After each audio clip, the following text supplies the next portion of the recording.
All right, here we are. Look, I appreciate everybody checking in. First and foremost, I know people still filing in from wherever you found me, all that good stuff. Um, but look, welcome to the podcast. Like I said, it's the no name right now. I can't call it till we find a suitable name for the show. But again, we go and get started with the guest and or my co-host, not the guest, but my co-host. First and foremost, Mr. DC Sports, the the know all of everything Washington DC. The know all of everything Washington DC, man. First and foremost, man, how you doing? Again, I said it before in our prep last week, but I appreciate you for joining me, man. Appreciate you for being part of the show. But how you feeling, Jay? Everything's great, man. I'm just happy to talk sports, man. I've been in this little COVID cabin fever over here. I don't get to talk to too many people because I don't see too many people these days outside of family. So it's good to talk to y'all, outside of Twitter. But look, you know what I'm saying? That's why you get that dog too. That big ass baby German Shepherd. I know we was talking. You said it's a year old, but that dog looks like it's easily 3 or 4, a grown ass adult, man. How are you managing your German Shepherd, man? That's my COVID baby right there. I had to get him since it was COVID. I said, I'm gonna go ahead and get me my little dog, man. And me and him, we go on adventures, you know what I'm saying? He keep me sane. So he's been taking me off of Twitter. That's another one. Okay, all right. And secondly, we got our guy AJ, man. I what's the right way to describe AJ? Because he be in the weeds of the sports industry. You know, I just want to make sure we properly define AJ, the sports agent. But how you doing, AJ? Man, appreciate you for joining us as well, man. I'm really happy to have you a part of the show. Hey man, I appreciate you for having me. Looking forward to the conversations, the laughs, the arguments, and whatever challenge that we have about watching football team and the other sports teams in the area. Yes, sir. Yes, sir. So like before we go ahead and get into our first segment of the show, I just want everybody to know who is watching and who will be listening. This is for everybody. Like if you're in the Twitch stream, or if you got some comments on YouTube post show and you're watching it recorded, leave the feedback. If you got something in Twitch and you feel like contributing to the show, or if you want to, you know what I'm saying? Go ahead, leave that comment. We want you to be a part of the show. We want you to be a part of the show in any way, shape, or form, man. So appreciate y'all for tuning in. Let's go ahead and get started, y'all. And the first segment that we got going on today uh, is the quote of the week. The purpose of this segment is we're all bringing an interesting quote that we heard throughout the week. Uh, Gonna bring it to the episode. We'll talk about it. Doesn't matter if it's sports. It can be any topic, life, sports, anything. And with that being said, I guess I'll go ahead and get started with mine.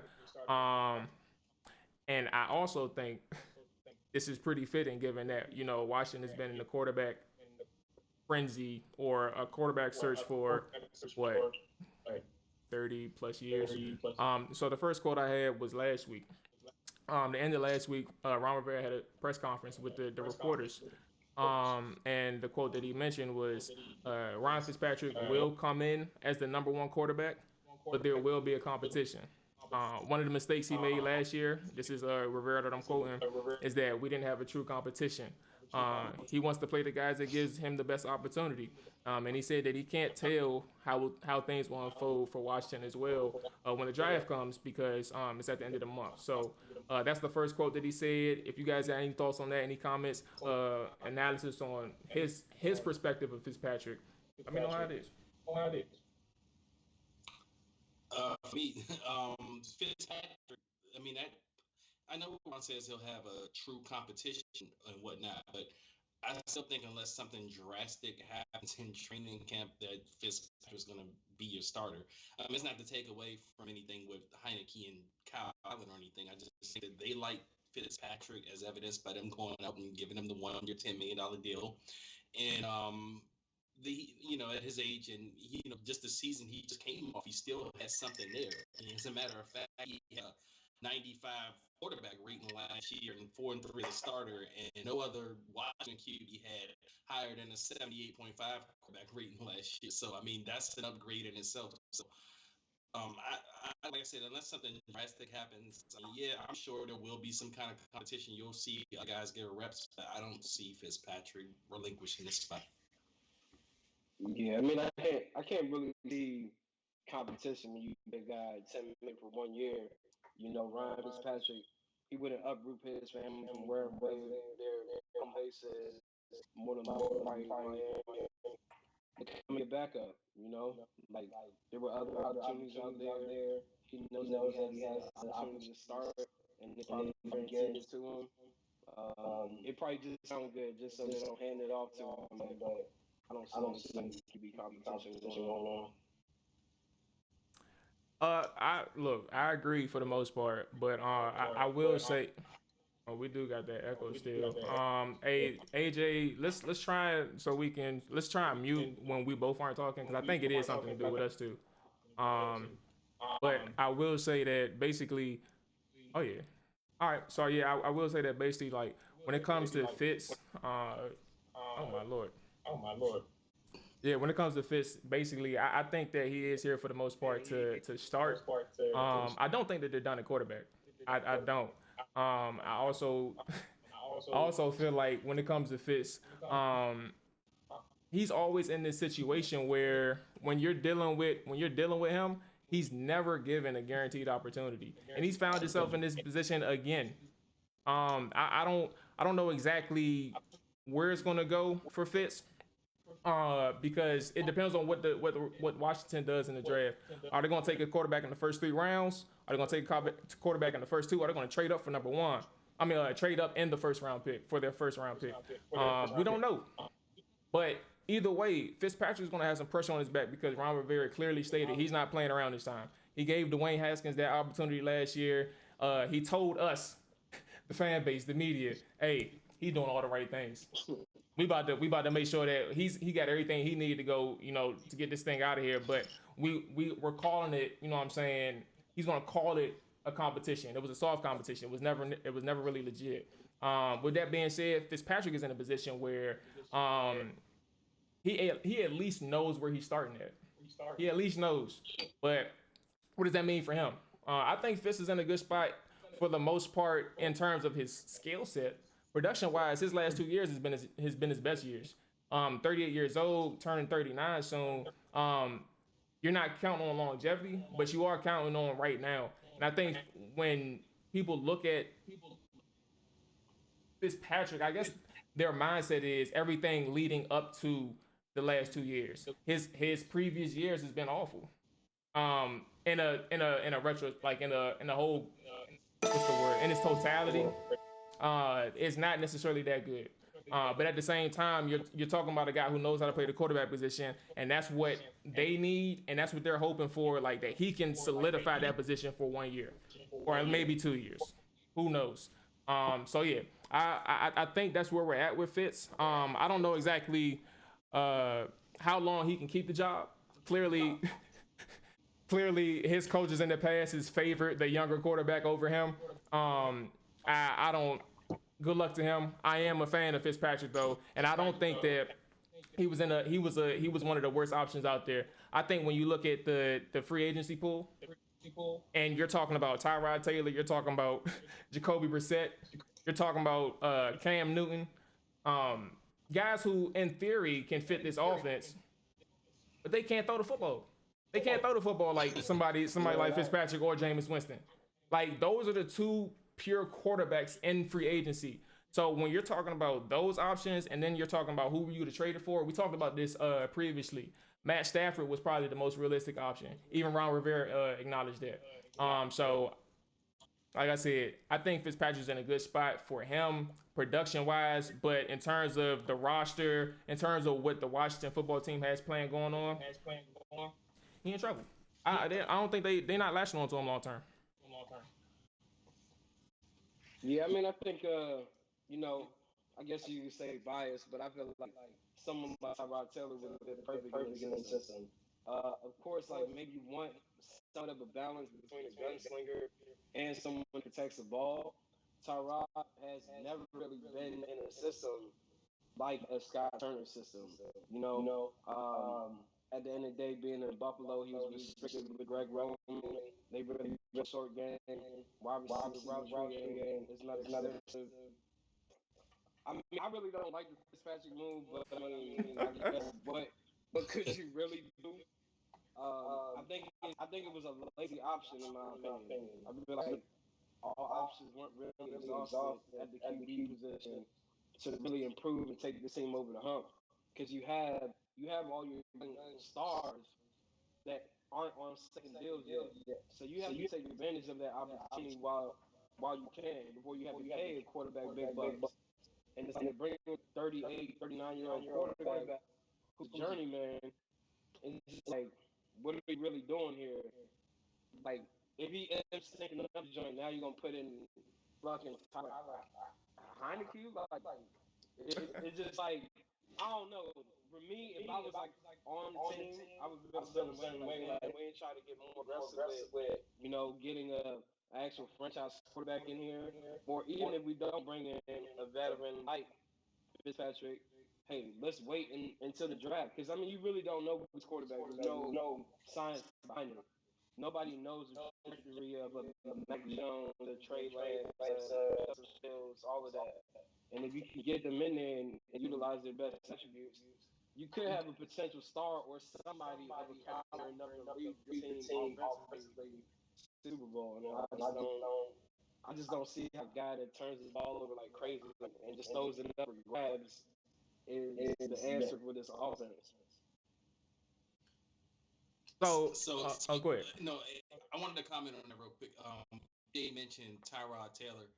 I was in favor of Tyrod Taylor for one reason and one reason only, because I feel like if you get Tyrod Taylor, you probably have your young QB already on the roster for the future. Everywhere he goes, he gets hurt and someone takes over.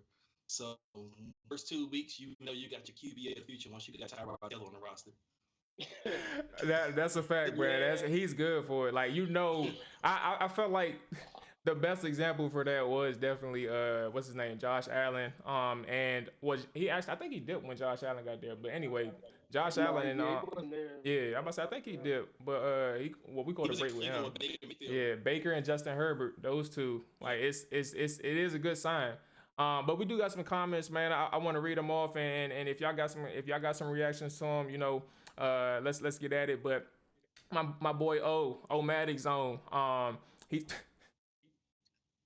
I'm sorry. He said, I can't wait for Fitz to throw 3 picks in the first half of a week 3 to 5 game. He's not mad if we play him. He just feels like he needs Washington, or Washington needs to treat him like how the fans did with Tua and Fitzpatrick in that situation. And then you got Cole. What's good, Cole? He also mentioned it depends on how long it takes for Fitz to have his Fitzmagic. Oh Lord, he said Fitz tragic.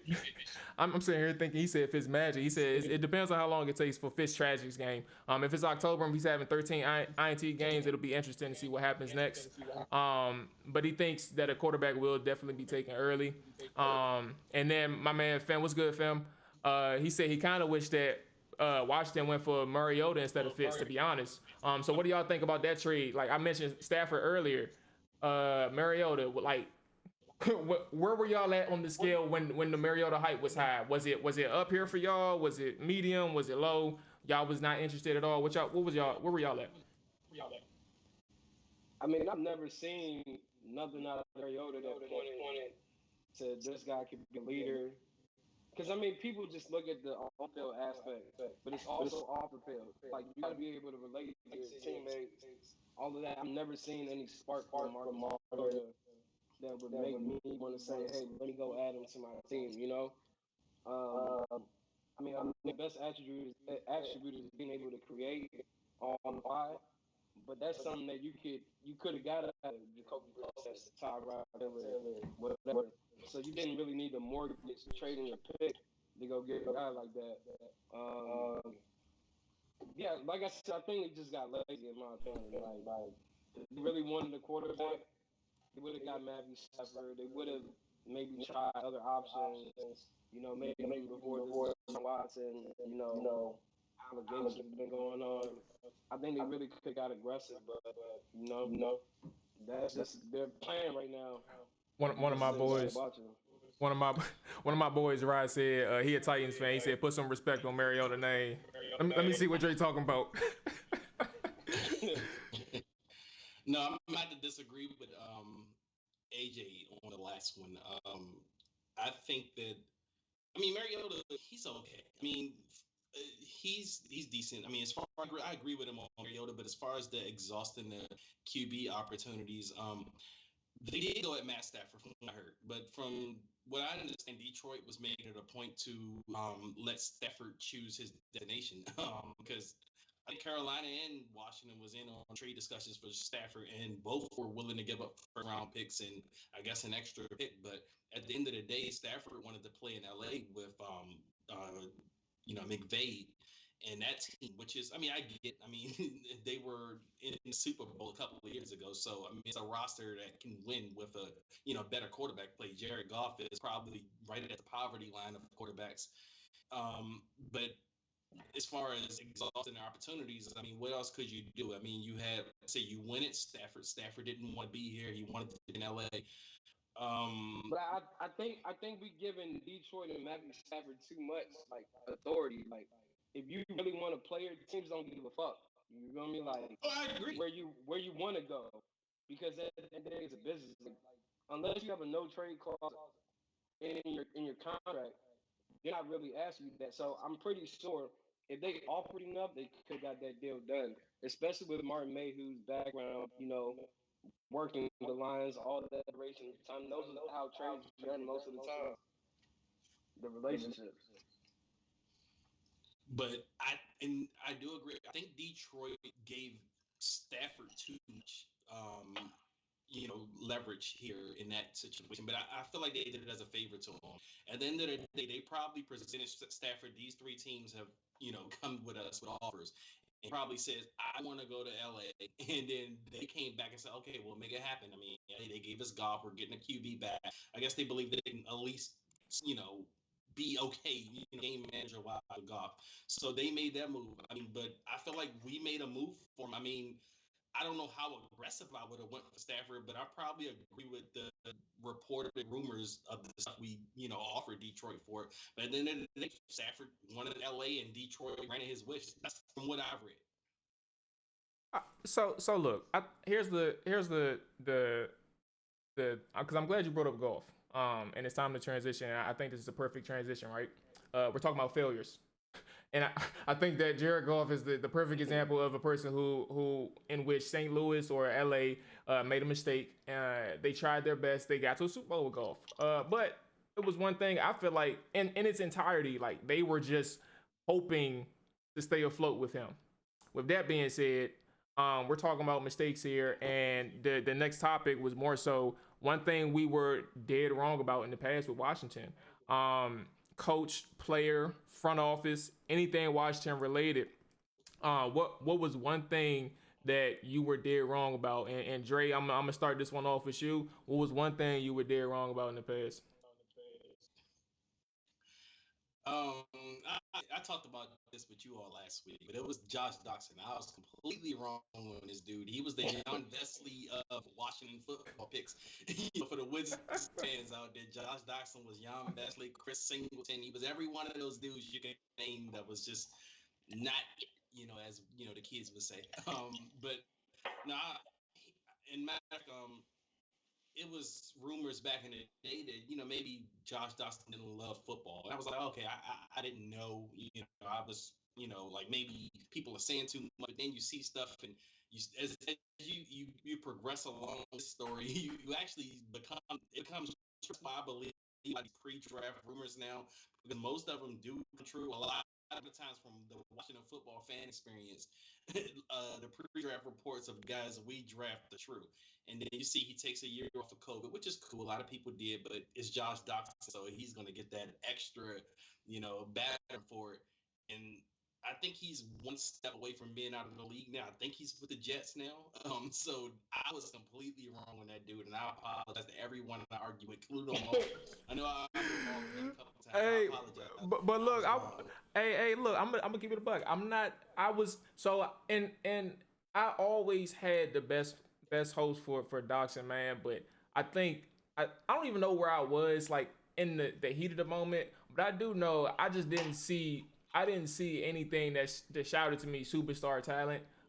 Like as things transpired. When he got drafted, I was all for it. I needed a guy like him in the red zone, man. I needed a guy who can win jump balls because the person that I'm about to bring up the person I'm about to bring up is a person who's very problematic, and I was dead wrong about Kirk Cousins. Um, but here's why for everybody that's listening still. I think that the specific part that I was wrong about with Kirk Cousins is I thought that he hadn't reached his full potential yet when he was with Washington. I didn't realize that he peaked. And I didn't realize that he wasn't going to get anything over than what we saw. So in the moment, I was a person who was like, he just needed this, he just needed that. I am very aware where he's at, but I think if he gets more help, he will be just fine. So he goes to Minnesota. The same story continues in Minnesota as we see transpire. For those who follow me on Twitter, you guys know I don't talk about Kirk Cousins that much anymore. I don't talk about him. I have no purpose to talk about him, anything like that. I'm very aware of what's going on. But in the moment, you're thinking he's going to get better. He just needs some help. He had a defense his first couple years in Minnesota. I don't even think they won 10 games, if I'm not mistaken, or maybe they just got their 10th win in one of those 2 seasons. But at the same time, he was nothing that elevated his team. And I'm not going to bring up what's his name, Case Keenum, who was there before him, because I felt like that's a flawed argument. I don't know. AJ forgot to mute his mic, but that's a flawed argument because Case Keenum was one season in which they went 13-3. That doesn't mean that Case Keenum was the glue to that offense. That means he had a really good year. That's all that means, and that's the issue that people kind of mix up when you're talking about Case Keenum and then you're talking about Kirk Cousins. I just don't think that's the same thing. I just feel like Kirk Cousins was a person who was projected or anticipated to elevate by a lot of people who liked him, but it just never happened, and people are still saying he just needs this, he just needs that. I think he's peaked. I think he's done. But how didn't you see that long time ago? Well, you gotta understand, we were I'm baffled about that. We were in a situation where the team had not developed yet. We had holes in plenty of places. We had holes in plenty of places, man. That's where I was like, all right, we need to get this, we need to get that, we need to get that, we need to get that. But it never came. But he also never elevated. It was just as simple as that. And who is this? My man Fem said Kirk is the definition. My man Ryan said first off, he said fuck Kirk. He fucked up his fantasy league. All right, I respect that. And then Fem was like Kirk is the definition of an overachiever. And Cole also mentioned that he was wrong for thinking that the front office was competent enough to not completely screw that situation up. They franchised him twice, meaning Kirk Cousins, which was disastrously stupid. So, I mean, a lot of people was wrong in some aspect of the Kirk Cousins situation. And that's kind of... Was it really a disaster, though? Because you could have locked him up with a long-term contract. I feel like... I think it is. But I feel like they could have locked him up in 2015, but that's no doing of Kirk Cousins. That's no doing of Scott McCoy, who was there at the time trying to advocate for the re-signing.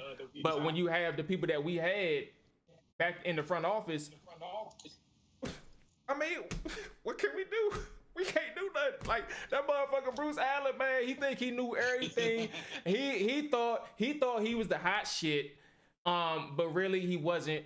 At the same time, he had this ego who was like, he's gonna get anybody, but if anybody don't want to fuck with him, it don't matter what type of price he's paying. Like if you don't want to accept my deal, then get the fuck up out of here. That's the type of shit that Bruce Allen was on, and he thought that we can win with anybody that he brought in. That was bullshit. I think in 2015, AJ, that was the opportunity. But after that, you gotta look for trade options. It was fucked up. It was fucked. Oh, yeah. Oh man. I think for me, probably LeBron Landry. I thought coming out of LSU, partner of Sean Taylor and even beyond, Sean Taylor. So as it was his birthday last week. But like, LeBron literally came in here and just bulked up even more. Like this nigga was trying to bulk up to be a damn D tackle. Like this shit was ridiculous. And it's just like I had so much high hopes for him. I thought he'd be a first safety for a long time in this league, and it just never panned out. Like that was my biggest letdown probably in the most recent years as a Washington Redskins fan. Because I feel like anybody else has been a buzz. Josh Doxson, I could see all this shit ahead of time. Kirk Cousins, I had the vision. You know what I mean? Like I've seen that shit, so I wasn't even disappointed on those items. You know what I mean? Like you let Scott McCloughan draft a wide receiver. He's never drafted a good wide receiver in his whole tenure of being a player personnel rep. Look, I'm not. He said it was a mistake, didn't he? Yes, he did. He did. I was just about to bring it up. I was like, look, man, hey, if Scott said it was a mistake too, I respect him for saying that because like a lot of people got that ego, especially in the league, where they're like, man, look, it ain't my problem. It's somebody else's fault. But Maul, here's my thing, and Drake as well, right? What on tape showed that Dox is better than Michael Thomas in the same draft? Nothing. So it's like, what principles did you use in the aspect of scouting? You know what I mean? Like they both physical receivers, go and get the ball. Like, do you really want a 50 wide receiver or somebody that can really go get open and run crisp routes? Doxson was none of that. And it's like Michael Thomas put the film on tape, and it's like it was not just because I don't know metrics. I really don't know, but it's like it was insane to me that they even made that selection. Question from the chat, right? They said speaking of bust, and let me read the name, give him his credit. The Bartonic. If I'm saying your name wrong, my bad, player. But speaking of bust, how did y'all feel? How did y'all feel about Darius Geis or Matt Jones? How did y'all feel about those two? For me, Darius Geis. Now, I normally don't care about what people do on Twitter and all that, but to me, the dude just talked way more than he played. Like, I mean, he was just more he was the type of guy that gets the fans' engagement and everything, make you love him on Twitter, but he was more apt on Twitter than he was on the football field. I mean, every time he was like if you haven't seen the movie, now I'm gonna date myself here. It's a movie called Lucas back in the day. Corey Feldman played it, or Corey Haim, one of the Corys played it in the 80s, where the guy wanted to play football so bad, he gets on the field, he finally gets his opportunity for a punt return, and he gets cracked and he gets hurt first play. Now every time I seen Darius Geis play, he got hurt. So that hey, nah, no bullshit, man. It was disappointing because he was a second-round pick, obviously. Yeah. But for me, I feel like we didn't listen to the character concerns, obviously, in my pre-draft. And I was one of those people that defended this situation when others were saying this guy slipped in the draft because he had character concerns. And it came out, obviously, in a big way when we had to release him right before the season started last year. So, I mean, it's a disappointment because of the way it was picked. But as far as seeing it coming, I kind of saw it coming because I said the guy talked more than he played. And Matt Jones, I actually like Matt Jones. I did too. I like Matt Jones. Nah, I did too. I just liked him. But, I mean, he was a fumble guy. He fumbled and he was soft as hell. So. Yeah, it was weird. I like Matt Jones because of how he moved. He was a little nimble, man, and I like this vision. But like you said, the fumble part was like, bro, you can't even touch the field because you liable. You got like a 70% fumble rate. Like it was just up there. It was ridiculous. But yeah, to your point, AJ, Marshall, what's going on, Marshall? He mentioned never draft another receiver high again without a history of getting separation. So I mean, to your point, like. It's out there, and lessons learned, I guess, is the best thing to put out there is never draft a receiver without a history against separation. Michael Thomas was the guy who clearly should have been considered in hindsight should have been considered way higher than even Fuller, to be honest with you. Jamal, not to take this somewhere else, but we were talking about quotes of the week earlier, and I wanted to bring up something. I know this is going to rise out of AJ right here. Hey, go ahead, AJ. Let me hear what you got to say. Go ahead. That's the point tonight. Because I remember we had this conversation last week, but I actually just seen this tweet earlier from Bucky Brooks. Bucky Brooks says, "I don't know why Mac Jones is being viewed as a first-round prospect." And what do you think about that, AJ? Because I know my opinion. How do you feel about Mac Jones as a first-round project, AJ? I mean, it's crazy how they do other quarterbacks in comparison to black quarterbacks, right? So it was like we just seen yesterday, Sam Darnold got traded for a 2 and a 4, and he had the worst quarterback rating in the league last year. But it's like guys like Mac Jones, when you play for Alabama, you're playing with none but 5-star players, blue chip. You know what I mean? Like, it's easy for you to win in that system. No one from Alabama necessarily has went on as a quarterback in the NFL and succeeded on the next level because you have too many elite players all around you to make it easy. I think it goes back to, Maul. He like Kirk Cousins, right? Who drafted Kirk Cousins? Mike Shanahan. Kyle Shanahan is now in and trying to repeat the same thing and bring the same mode of guy because so many NFL coaches and coaches in general are too stuck in their mind frame. But if you put it in perspective, Kyle Shanahan did his best when he had RG3. So wouldn't you want to get a guy that can create, outside the pocket, also has more intangibles to get him over the hump? Because if you're going to draft Mac Jones at 3, you might as well keep Garoppolo. So it doesn't really add up to me. Like everybody's saying Matt Ryan MVP season. Matt Ryan had Julio Jones.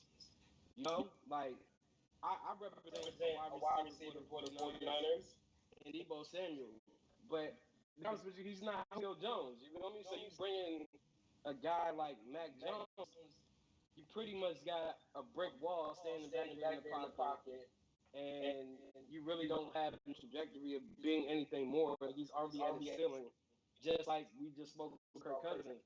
Whereas you could bring Justin Fields and Trey Lance, those guys have mobility. They have a stronger arm. Mac Jones does not have a strong arm at all. He's making kind of one read system. Guys are always open. Like we got 2 wide receivers from Alabama that's gonna go down to 20 picks. So it's just like I really don't get it. But it's really just teams try to nitpick black quarterbacks, whereas guys like Daniel Jones and the Mac Jones, every single year we see it, they end up getting elevated. We've seen it with Daniel Jones. We've seen it with Mitch Trubisky. Like there's no way in hell. Definitely Mitch. He should have went ahead of Pat Mahomes and John Watson.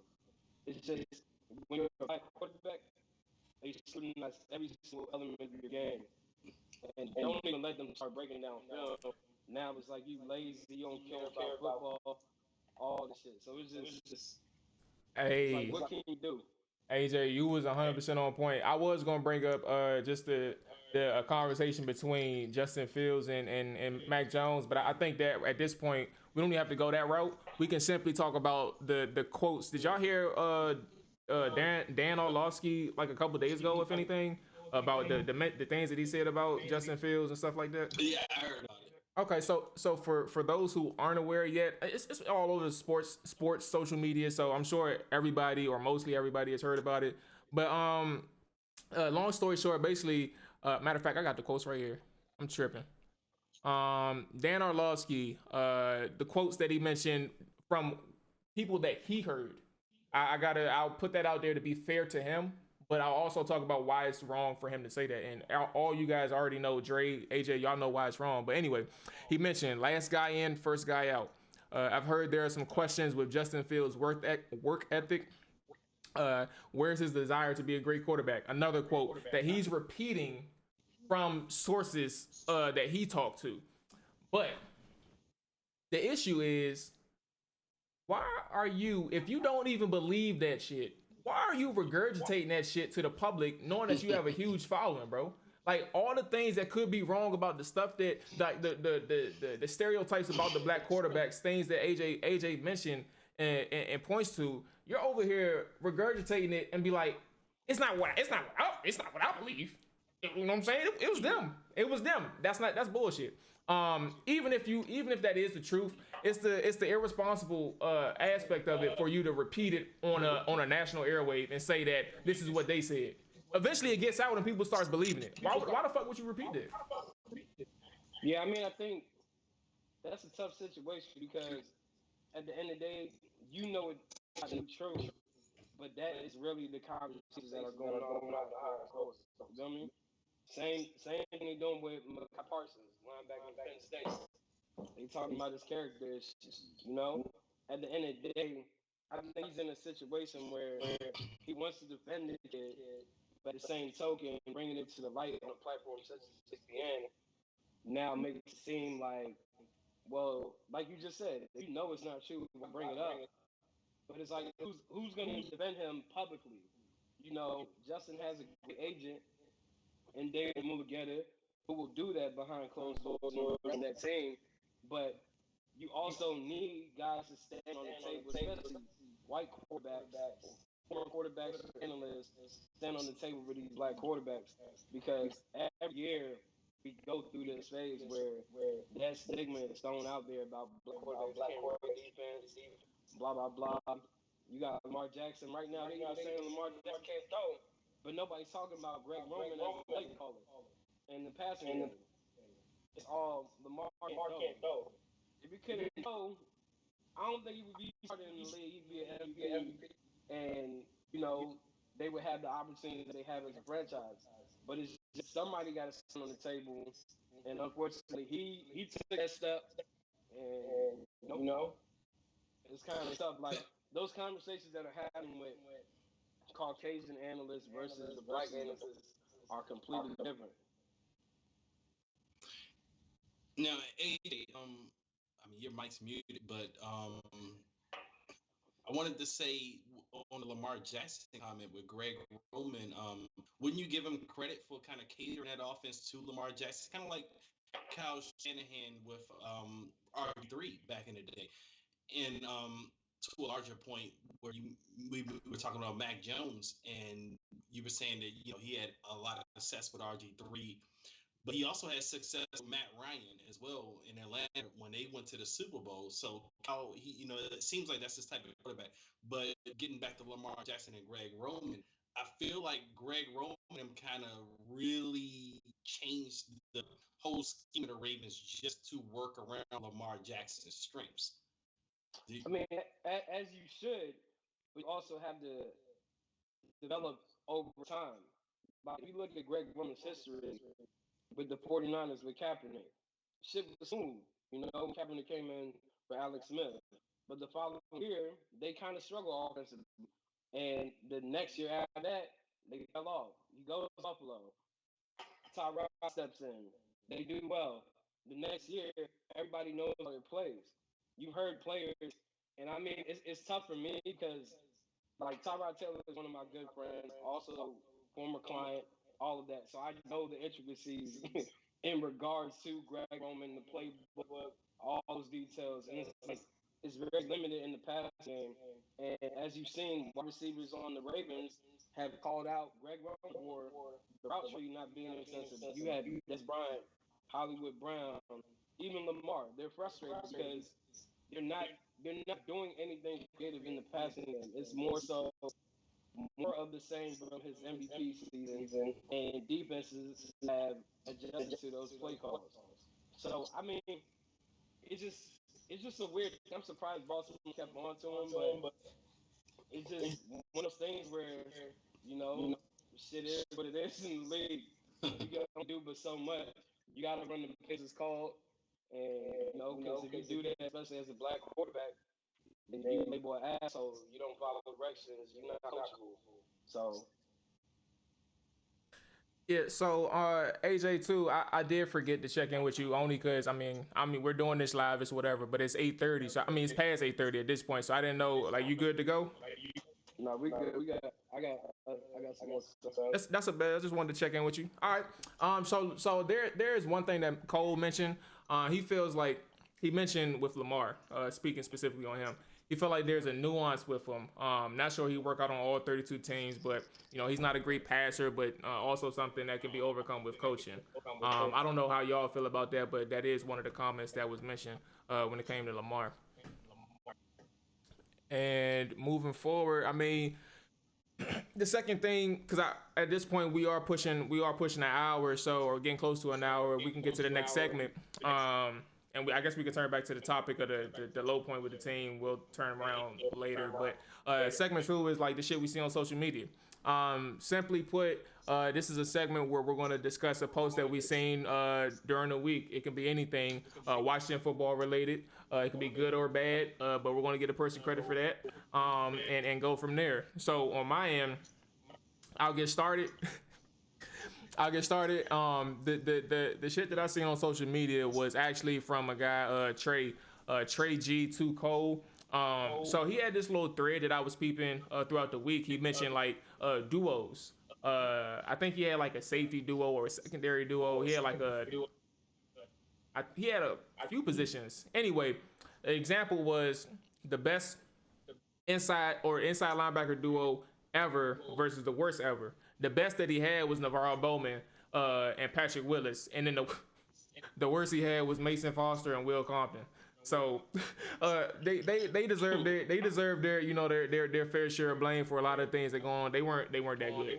Simple as that. Anyway, who was y'all best duo or worst duo, ever in terms of our team? Like your opinion, who was the worst duo to ever line it up? I'll let y'all go first, and I'll get my opinion last. AJ, you got it.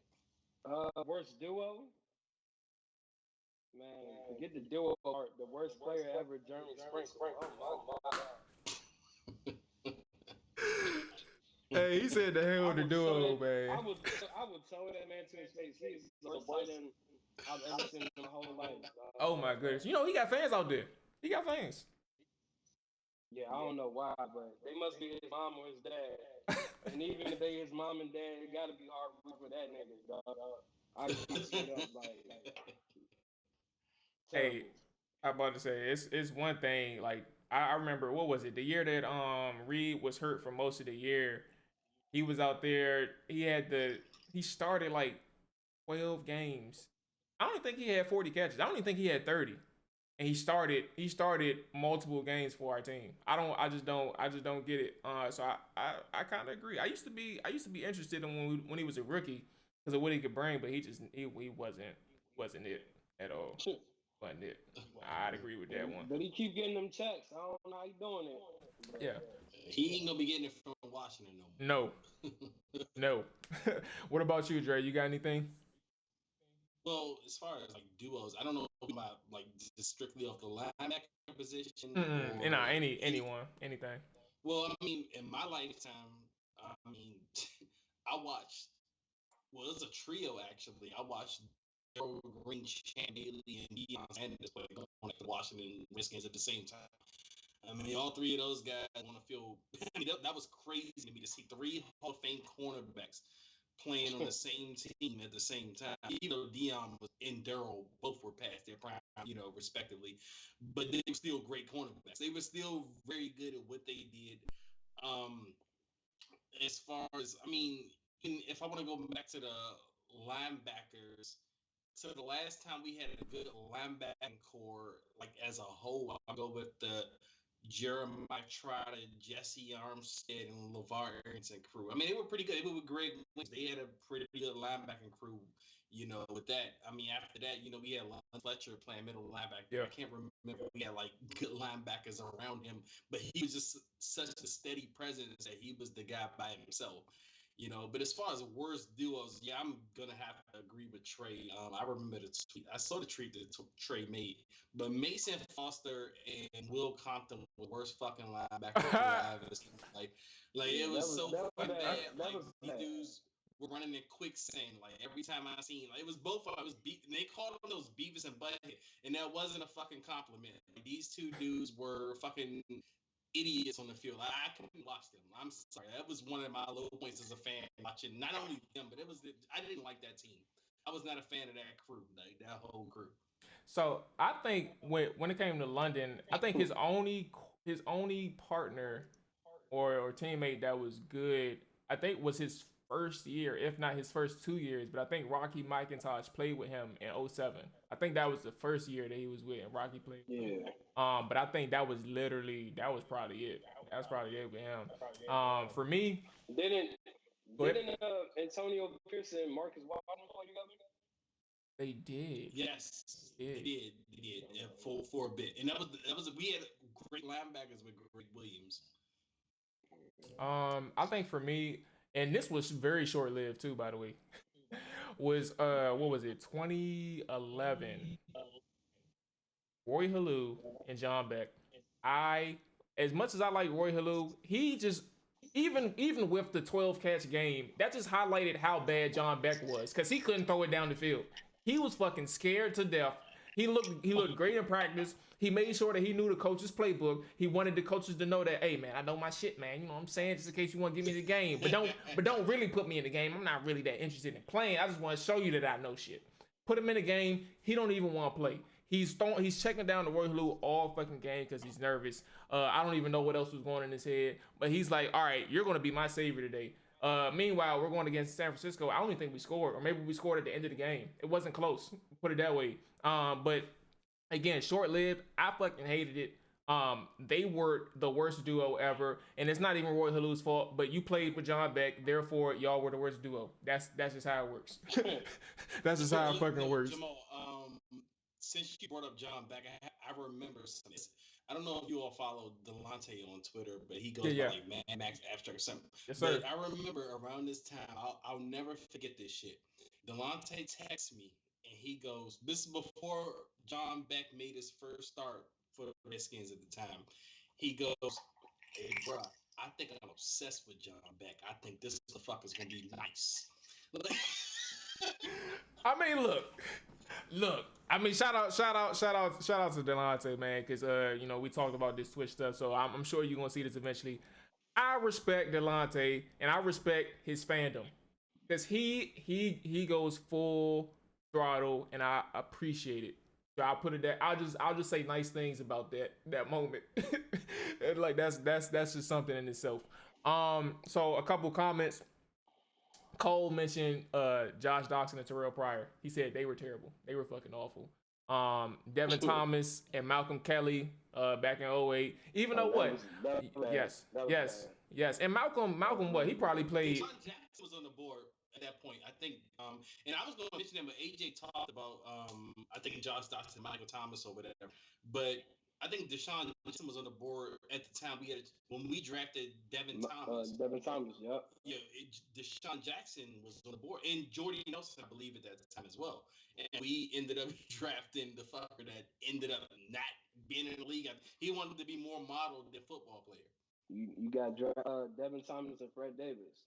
Yes, and then Malcolm Kelly, of course. Yeah. Look, man, I feel like, I feel like those were some depressing times, and I don't even think in the midst of it, we didn't even fucking know. We didn't know how depressing it was. We're forgetting about so many guys, from Adam Archuleta to what's the one safety that Shiggy Boo Atagwe. OJ, yeah. I said his whole name and shit. You got Madu Williams. Like, it's been some bad safety parents. Yes. Matt Bowen. Bakari Rambo. Bakari fucking Rambo, bro. With the fucking football team. We get a bunch of strong safeties, a bunch of box safeties, and then try to make someone fucking play deep safety, a fucking box safety. Well, that's what they're about to try again this year, because Landon come back, he got to play, and now you're going to have, what's his name? You talking about Cameron Curl, yeah. Yeah, both box safeties. So, like, who playing in deep half? That's why me personally, I've been like, man, I would give Malik Hooker a shot, even though he's been injury prone, whatever. He's still out there too. I haven't seen a safety play the deep half like him ever. I would not ever been a while. Like, it's not that many safeties that can play deep half. Like, I mean, it's very few in the league right now. You got Jesse Bates. There ain't really too many good ass free safeties in the league. Yeah, and free agent wise, I think when it comes to Hooker, I think that is your best bet in terms of the single high roll. I can't remember off the top of my head who else is out there right now, but you're looking at Hooker as that guy. Also, like I said, Bakari Rambo, Reed Doughty, Cole mentioned, but I think Reed Doughty was a guy. He got mauled consistently, but he was that guy who was always in the right spot. And he made tackles. But outside of that, I don't know how good you are if somebody's going to test you consistently. Like you become a liability if you keep getting mossed. You can't defend the pass, then you're in trouble. I don't know what I don't. Speaking of free safeties, Yeah, yeah. the last one we had was what Troy Apke. I mean, he's on speed. Oh And my no God. Good. You know, Yes. he can run, but can he He play? he takes the worst angles ever. There was a coach once, Ron Thompson. He's John Thompson. Yep, yep. My uncle tried to get him to look at one of my cousins in basketball, and he goes, "My cousin, he's like my nephew. He's 6'3". He can do this. He's all intangibles." Ron Thompson listened to my uncle. He said, "But can he play?" That's Troy Apke. Can he fucking play? He can run a 4.2, but can he play? He can't play. He runs a 4.2. That's like you see all these guys running 4.2s, 4.3s, but can they play?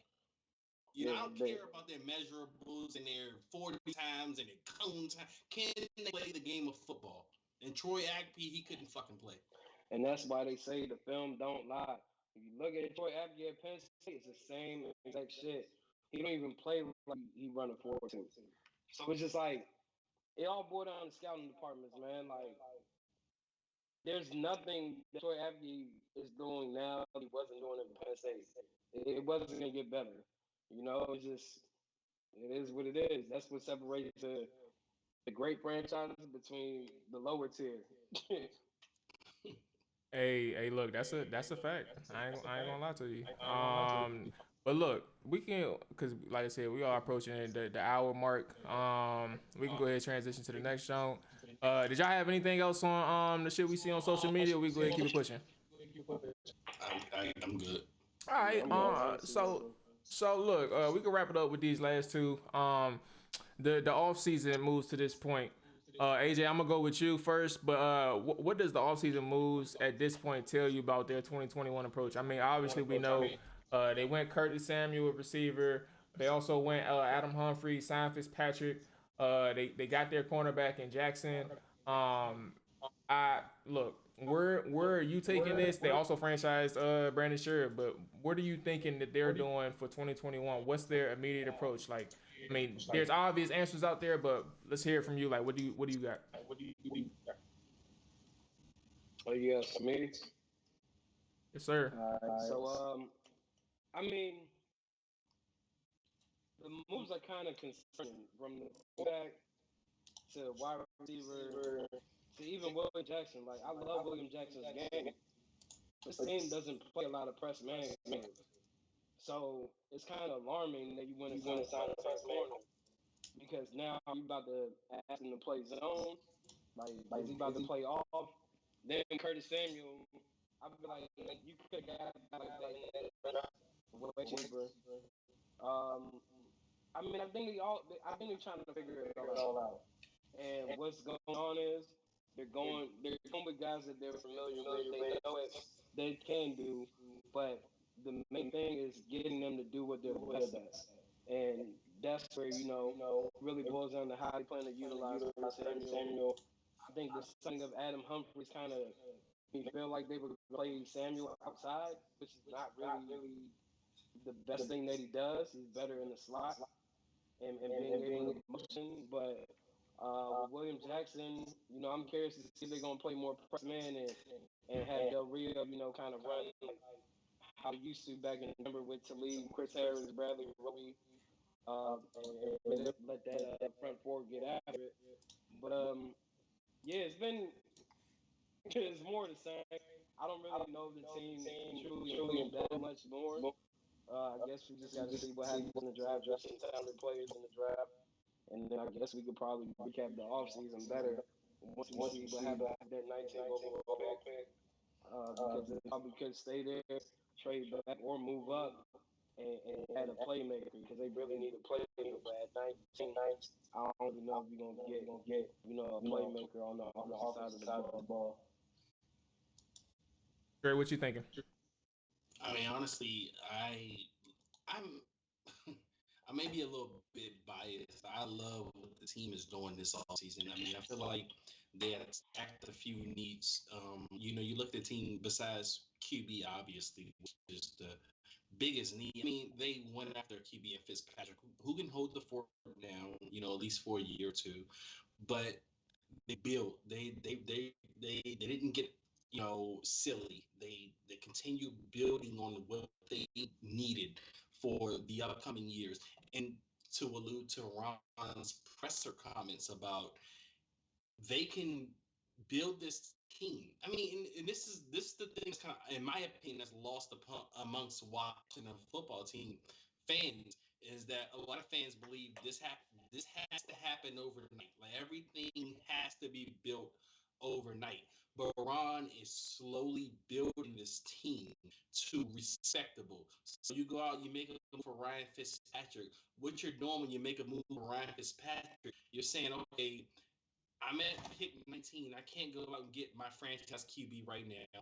But we're going to continue building a strong foundation and a core team, to whereas in the next 1 to 2 years, we can afford to move up and trade assets or trade for a guy that's malcontent with his situation now, like a la Deshaun Watson massage lawsuit, situation, whatever he got going on. But he's building a team, whereas if a guy of Deshaun Watson's caliber is on the market, or say San Francisco with Kyle Shanahan moving up to number 3 for his spot, you're building this team this offseason now, right now in the 2021, to whereas in 2022, you can afford to move up for a guy, or you can afford to trade for a guy that's Malcolm in his situation, and also make this situation as a parent appeal to these guys because you're building a roster that can win. You want a quarterback like Ryan Fitzpatrick won't lose you games. He may not go out and win you a bunch of games, but he's not going to lose you a bunch of games like a Dwayne Haskins or something like that. So he's going to probably keep you at the 8-8 or 9-7 or whatever, maybe maximum 10-6, line, to where a QB that's Malcolm his situation that maybe in the top 10, top 12, caliber, they can look at the Washington football team and say, okay, that's a team maybe I can elevate to 3 or 4, 2 to 3 to 4 wins, and we can win some games. So I really like what the team is doing. They're not killing themselves. They're not, giving up assets. They're not, saying we're Super Bowl caliber right now and we're going to treat this roster as if it's Super Bowl caliber, give up a bunch of picks. They're slowly building and slowly turning around a franchise that's been in the gutter for almost 3 years now. But do you really have time? Let me ask you that. You don't really have time. AJ, I've had years. Yeah, you as a fan. But Ron don't have time, nor do you have time to work on the rookie contracts that are in play right now. But Jake, those guys are years. Yeah, those guys are going to be for extensions real soon, and you haven't even added your franchise quarterback yet. So you're probably, who knows? I don't think they're going to get one in the draft this year. I don't believe they're going to try to do it next year either. I think it's going to be free agency or trade once again. But it's like you had to capitalize on the talent that you have right now on rookie deals. And soon, Terry McLaurin's going to be coming up. Deron Payne, Jonathan Allen. You're going to have to figure out what's going on with I. Then down the line, other talent that keeps on blooming, So it's just you really don't have time. That's why I was curious why they went with Ryan Fitzpatrick to answer. But yeah, I mean, as fans, of course you got time. You ain't been nothing but patient. What J. Cole said about the Cleveland Browns, I'm more patient than the Browns fan. You ain't got no choice but to be patient. But it's like at some point there has to be some urgency in that building and realizing hey man, we need to capitalize on the talent that we do have and be more aggressive. Because the teams that are winning out here are aggressive. Whether you see the Chiefs or not necessarily Super Bowl, but you look at the Bucks, the Chiefs, the Ravens, the Seahawks, the Saints, whoever, those teams are consecutively in playoffs because of the aggression that they have during the offseason, whether it be with getting players in trade or moving up in the draft and getting different, type of caliber players. And you just haven't seen that type of urgency from this in a minute. So I kind of agree with both of y'all. And I think one of the things that kind of bothers me with this thing, first and foremost, Dre, I do think they're going in the right direction, but I think that there can be some, what's the word? I guess like missteps. I'll just say it that way. There can be some missteps on the way to making progress, and I don't know how far or how big those missteps are going to hurt the team. And what I mean by that is, there was, who was it? I think it was Cole. Cole mentioned, they're trying to win 10 games again and compete for the division. Also, other people felt like, who was it? Matter of fact, Cole mentioned again, Fitz is definitely capable of losing you games and other things like that. My point of bringing those comments up is that you're talking about going for 9 or 10 wins, like with this quarterback, right? That's perfectly fine. I'm all for an exciting season after these last few years. Perfectly fine with that. Let's have a fun season. But here's the issue. Again, I don't think that they're done with quarterback in the draft, but where are you going to take that quarterback? I don't think, I feel like if you're in a position to take one where that you like him, that you like him enough that you're going to take him in the first or second round, I feel like that because of Fitzpatrick, they're in a position to bypass a quarterback this year. And logically speaking, that's perfectly fine. If you want to skip the quarterback position this year, in their head, that's fine. But at the end of the day, if you wait a year, you can possibly wait another year. And then if you wait another year, you can possibly wait another year again and just keep pushing it back because somebody else may be able to hold steady because you found them in free agency or something like that, like a placeholder. Like those safeties that we always put in, those stopgap safeties. You're hoping that the quarterback position can be the same thing. I think that's the mistake that they can possibly make by saying, okay, we're going to go with Fitzpatrick this year. But now that we have Fitzpatrick, we don't have to focus so heavy on the quarterback in the draft. I think that's where the misstep is, and I think that's where potential for error lies. If you're not going in for a quarterback, somebody who you can either develop into who you want to be that starting quarterback or who's starter ready, I think if you don't do that, man, it's a problem. I ain't gonna lie to you because we've seen this before. They've seen the Kirk Cousins thing. When they franchised him twice, they had no backup plan. They didn't draft no quarterbacks. They weren't even ready for a stopgap. They had to trade for Alex Smith and give away Kendall Fuller in the process. Like they had nothing going on when Kendall Fuller left. When Kirk Cousins left. So I think that is the only misstep that could happen this offseason. Right now, everything is fine. They're building the right way. But at the same time, you cannot fuck that quarterback position up. That's where I am concerned. Is because I feel like I've seen this before. They fuck up again, bro. That's a problem.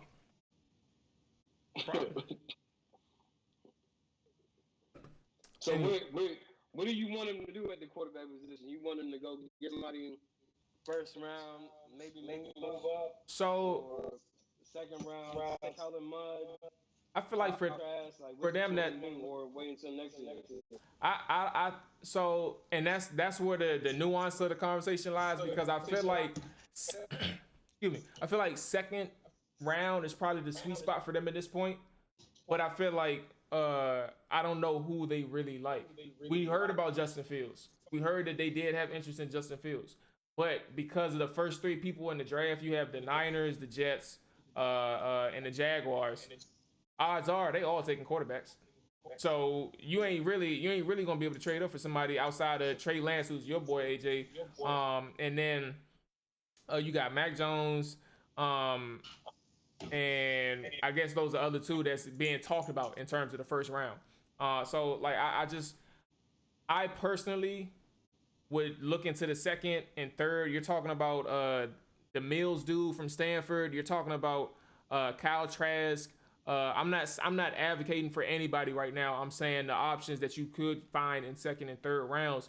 Those are the options. If they find out that they like somebody, I say take them. That's where I'm going. I say take them in that first, second, or third. But do not say, man, we got Fitz. We don't fucking need no quarterback. Don't do that because that's the mistake right there. That's the mistake. And I don't want them to do that again because they did that 2 years in a row with Kirk Cousins. They were unprepared when he left. They had to trade for a quarterback out of desperation, and Jay Gruden didn't even want that the fucking Alex Smith. They didn't want him. I think it's something to also monitor is this Aaron Rodgers situation. I would probably try to make it as better for him as possible for next year. I think Aaron could play another 4 or 5 years. They got to add more talent. So I wouldn't just take a quarterback just to take one. You really have to have something in place. I really don't like Ron Rivera's history with picking quarterbacks. You don't like Cam Newton, AJ?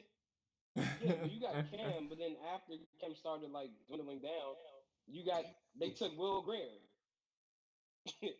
Like they took a guy like real Will Greer. Like I when it comes to Ron Rivera, I don't trust him with taking offensive linemen. I don't trust him when it comes to taking fucking running backs, shit of that nature, like quarterbacks.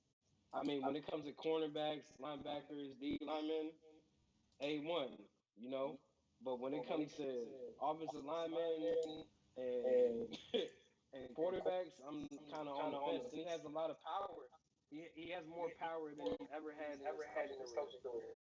They're all his buddies. Like these aren't people that will necessarily be objective to his opinion. So it's kind of alarming in that aspect. I just think that if it were me, I know we didn't really talk about the draft much tonight. Man, I might call it and see what's up. I need to get my hands on Jamar Chase and Kyle Pitts. I have to. I'm sorry, AJ. I would be pissed if they did. I would be fucking pissed. Oh man. They traded up for a tight end wide receiver. I'd be pissed. I mean, you could literally put Kyle Pitts anywhere on the field. I get that. It's just you haven't had offensive power of that nature in a minute. Like it's been a long time. Like just think of what Jordan did, with the team, even though it's a new coaching staff, but they really don't have a good tie-in or something they can flank out wide, create a mismatch with the linebackers, or even Washington in my lifetime has never drafted a dominant wide receiver. I mean, Terry McLaurin he's pretty solid, but in most people's eyes, he's not a number one. They've never had a dominant wide receiver. And it's like you need those playmakers to open up everything else in your offensive game plan. It opens up the run game for Antonio Gibson. It opens up more things for Terry McLaurin. Now you have a Curtis Samuel. Like you gotta get guys open and create mismatches aside from just like them running routes, but like scheming and you gotta put a fear in defense. And I don't think right now that they really have a fear on it. And I get that, AJ, but don't you think that the draft is full of guys in the first 3 rounds that can, I mean, maybe not do it exactly because Kyle Pitts is obviously an elite talent, but you can find guys that can give your offense a boost in the first 3 rounds. You see it every year in the draft. I mean, I need elite talent. I feel like those 2 guys in particular are locks. Like you could just tell the film from the route running to just the yards after the catch. Like in my opinion, Jamar Chase is like a faster Anquan Bolden. Like you don't have that type of guy on the scene. You still relying on guys like Cam Sims. Now you done brought in Adam Humphries. You still got Steven Sims over there. Let me ask you this, AJ.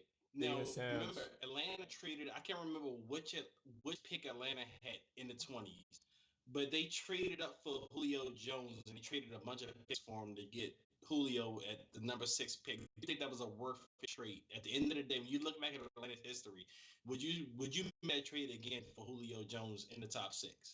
Hell yeah, they were up 28-3 in the Super Bowl, right? But lost. They lost, but it wasn't Julio's fault. He's the main reason why they got there. But it's like you at least you went to play with a chip. You had an opportunity. This team has not had a chance to play with the chip since what, 93? 91, 92, 91? 91. Okay. Yeah. Hey, that's how So long it's you been, want to man. We play with old. the chip. Yeah, you want to play with the chip. Like I was only a couple years old, you know? Like you want to play with the chip, so it's worth it when you have elite talent of that nature. There's never been a year where you haven't been able to say Julio Jones is not top three in the league at his position.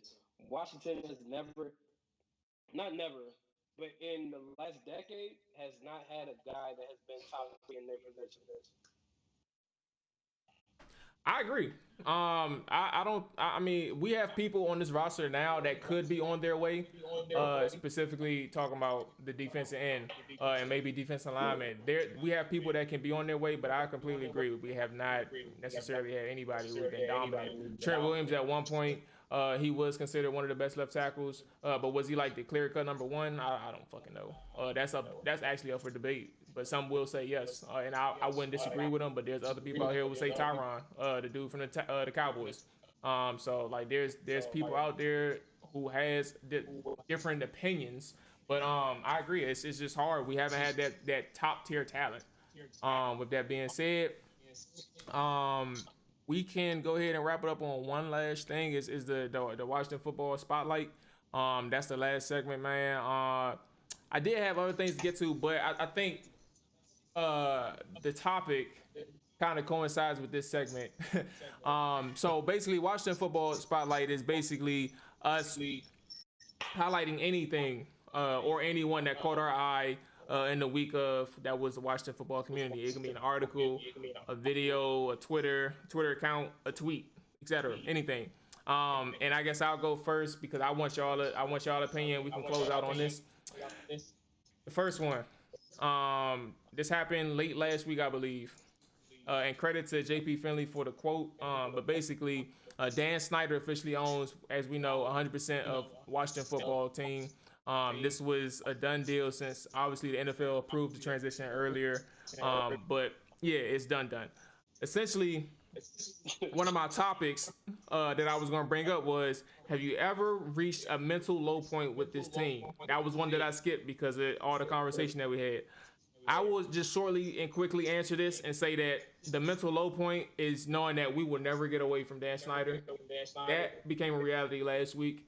I don't know where to go from there. I know there's a lot to say about the NFL owners because they had a role to play with this, but the low point is understanding and recognizing that we aren't getting away from Dan Snyder no time soon, bro.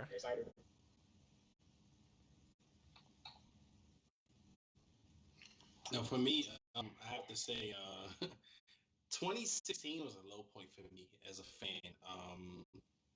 That was the year we went 87-1, the London loss with Oh my Dustin God. Hopkins. Yes.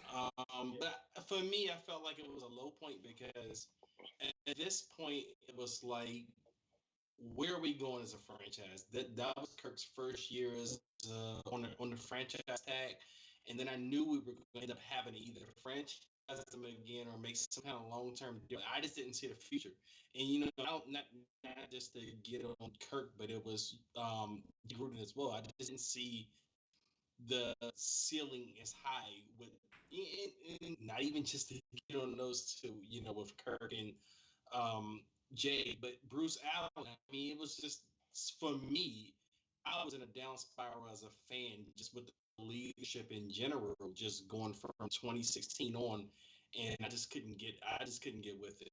I was really at a low point. Yeah, I think for me, it probably was the coaching tenures of Jim Zorn and Jay Gruden. I just couldn't understand the hires. It just made no sense to me at all. But I mean, Redskins ain't been to the Super Bowl since '91, so everything pretty much been on my ass. You feel me? Hey. Until they start winning, like my thing is, I want to win a Super Bowl before I die. I don't know when I die, but I'm trying to see it.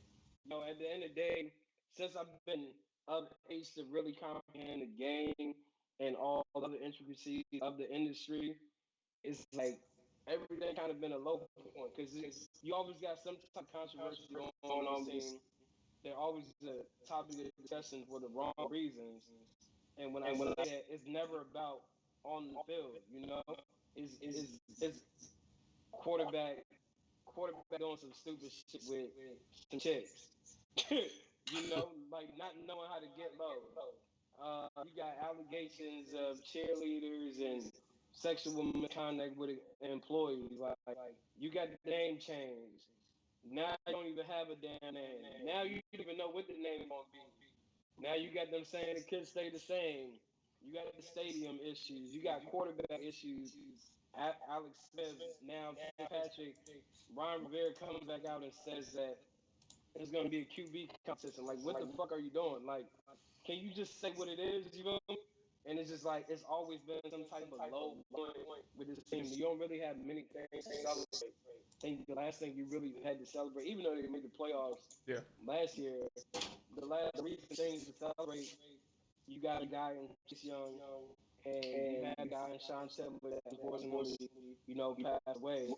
But outside of that, it's like you got guys like Trent Williams, who I consider a top player. You gave away for a 5th-round pick. Yeah. It's always something. So it's just like I feel like my duration of being a fan and understanding the game as a Washington fan has always been a low point. Hopefully it's better, but We'll see. we gotta see. Yeah, a couple people. Fam mentioned, he's praying that Bezos buys the team from Snyder. Keep praying, fam, because I think that is a long shot.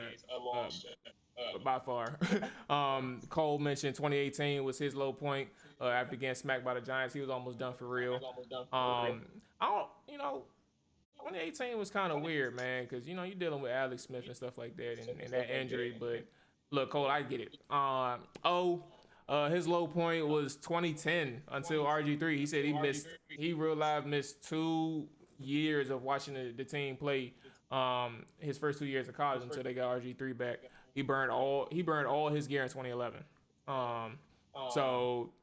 And then Fem mentioned his low point was 2014 against. That was an RG3 game too. Getting shut out by the Rams. He said he was almost done with the team there. But yeah. Hey Ma, what about that Eagles Monday night? The Monday night massacre. It's impossible to forget. Like I had friends who was at that game. They was working. They were Skins fans. A couple of them were, but they were working at the game, and all they know, they just hear people going off like, all this shit. Next thing they know, Skins down 7-0. Skins down something. They down 20-something. Like it was bad. I don't know if that was a low point though, because we were always getting our ass whooped around that time, bro. I don't know if it was a low point. But yeah, I think we could close it out on that, man. If y'all had anything, y'all wanted to bring up, obviously, I give y'all the floor, but otherwise we can go ahead and close out. Well, my last thing, I wanted to shout out my boy Marshall on Twitter. Marshall Worm. Some wild shit on there. Hey, but he real smart with it. He did a good job, I think, with the name. And I don't personally have a preference for names as far as where we go with that. I'm gonna support the team regardless. Whatever. I'll acquire the taste of the name. Marshall, if you go check out his page, I think it's MWorm7, but Marshall has a good name. He has a good name thread and some game ideas, and it was really fun to watch this week, listening to him, his rationale behind it. So that's my boy. I wanted to shout him out. For sure, I actually agree with the basis of what he was saying. I think the thing is I think he mentioned generals for him. I think the thing with what he was saying is more so like people have to get the thought out of their head about or replacement, excuse me. It was something dealing with that movie, but they got to get the stigma out of their head about what it used to represent. Because it doesn't matter if the team is winning. Like if the team winning, people gonna forget about the shit. It don't even fucking matter. But yeah, AJ, if you had anything before we about to dip. Hey man, I just want to say I appreciate you guys for the opportunity. I think it's a great episode. Looking forward to continue having more conversations. We kind of like escape from my reality in some regard and talk about the team I grew up loving, whatever. Even though I have interest in players on certain teams in the NFL, I always watch and care about what's going on with my hometown team. Like one of my first words growing up as a kid was watching the Redskins Super Bowl and saying touchdown Redskins, you know. So I appreciate the opportunity. Hopefully, we can continue to have this type of engagement with the fans, and we got the draft around the corner. I think shit is gonna heat up even more on Redskins Twitter, or not Redskins, but All right, we get Washington it. football team Yep. Twitter. And yeah, man, I'm just appreciative of this moment. And I'm blessed to be here with you guys. For sure, man. Obviously, I done said it 1,000 times, but I appreciate y'all for being a part of this. So yeah, I think that's gonna close it out for us. I am going to just wrap up the stream. Talk to the chat right quick, but I do appreciate y'all. We gonna chop it up later this week. Get ready for the next week's show. But yeah, appreciate y'all, AJ. Appreciate y'all, Dre. And I'll wrap with y'all later. All right, man. Y'all take it easy. All right, bet. Yeah.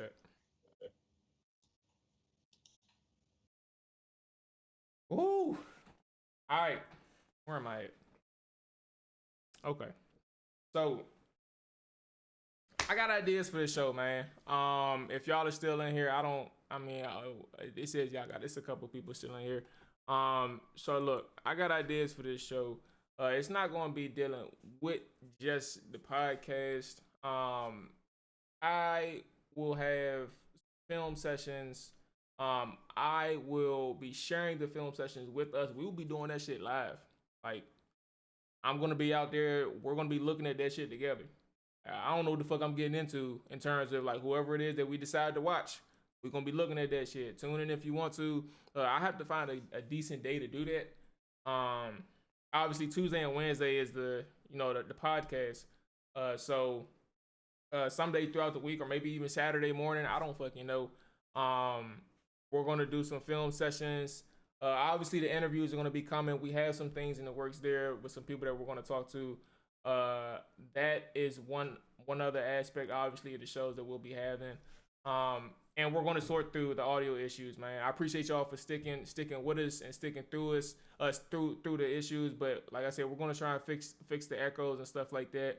And I appreciate y'all for letting us know what was going on.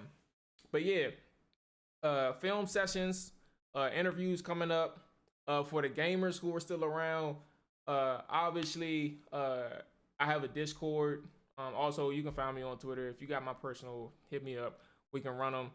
But yeah, that's what you'll be seeing around here is the podcast, the film sessions, other unique opportunities. I'm thinking about doing the draft.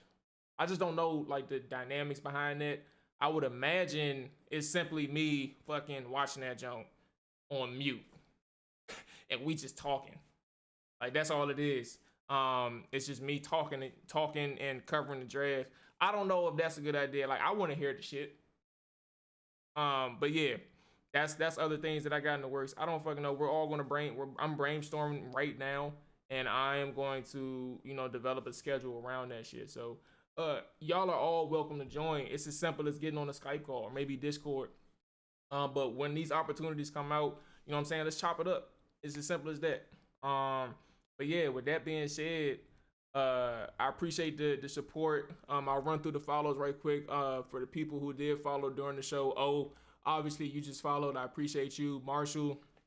Photos by that's my deuce. Okay. Thank you for following.